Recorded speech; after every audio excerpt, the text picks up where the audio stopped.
Were you just floored, stunned? What were you when the news, or did you know beforehand from Luck? Yeah, and I did not know. Actually, I was texting with him that day. He didn't say anything to me. No way. Probably because of my close relationship with guys like Adam Schefter. But it was Adam Schefter that broke the news. Right. I was watching the Miami, Florida college football game, and I saw the tweet from Adam Schefter, and I had to read it 3 times. I thought, that someone must have hacked Adam Schefter's Twitter account. Like, that can't be true. So I texted Adam Schefter and I said, hey, the tweet that you just sent out, is that true? And he wrote back 100, like 100% true. And I really didn't believe it, quite honestly. And then shortly thereafter, it was Adam Amin on the call for the Chicago Bears, actually, where the news was out there, and Andrew Luck is stuck on the sideline.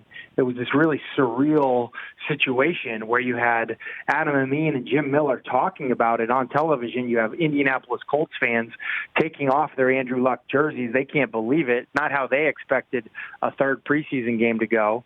And Andrew Luck stuck on the sidelines. And so a couple minutes later, Andrew Luck was on camera at a press conference sharing his side of the story, and it made perfect sense to me. Like, when I heard it come from him, it made perfect sense to me. And I don't think people really fully realize how difficult it is to come back from one surgery, never mind, multiple surgeries or multiple injuries and the things that football players have to go through. And so it's just, it's unfortunate if you're a fan of football, but knowing Andrew as I do, I know that he's given it a lot of thought, and I know he's at peace with his decision. Have you spoken or texted, communicated with him at all since then? Yeah, so we talked on the phone maybe the last 2 days.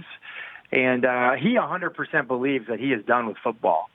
I think the hardest part for him is that, he's a guy that cares a great deal about what his teammates think. He's earned their respect.